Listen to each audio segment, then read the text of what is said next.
Hello everyone, ఈరోజు మనము 5 నిమిషాలలో దోశని ఎలా వేయాలో నేర్చుకుందాం. దోశ పిండి లేనప్పుడు కూడా చకాచకా పిండి కలిపి ఫటాఫట్ క్రిస్పీ దోశ ఒక ఆలుతో చేసేయచ్చు. అది ఎలానో మనం ఈ వీడియోలో నేర్చుకుందాం.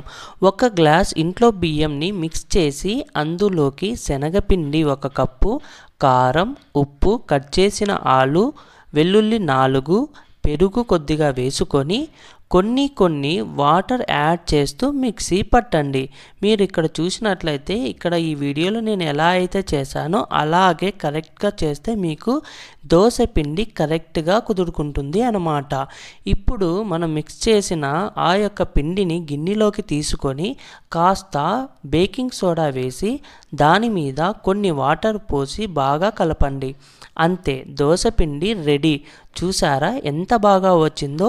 నాకైతే చాలా బాగా కుదిరిందన్నమాట ఈ పిండి. ఇక గ్యాస్ స్టవ్ ఆన్ చేసి పెనం పెట్టి పెనం వేడి అయ్యాక కాస్త వాటర్ చల్లి లో ఫ్లేమ్లో పెట్టుకొని దోశను నిదానంగా వేయండి. మనం ఎంత నిదానంగా రౌండ్గా వేసుకుంటేనే ఆ దోశ కూడా చాలా చూడ్డానికి బాగా ఉంటుంది. లో ఫ్లేమ్లో పెట్టుకుంటేనే దోశను రౌండ్గా వేయగలుగుతాం. ఆ తర్వాత ఆయిల్ వేసి బాగా ఎర్రగా వచ్చేలా మనము లో ఫ్లేమ్లో మాత్రమే కాల్చుకోవాలి. ఆ తర్వాత చూసారా ఎర్రగా ఎలా ఉందో ఈ దోశ? మేము నార్మల్గా దోశ వేసుకుంటే ఎగ్ దోశ అనేది కన్ఫర్మ్ అన్నమాట. అందుకే నేను 2 ఎగ్స్ తీసుకొని బాగా కలిపి దోశ మీద వేశాను.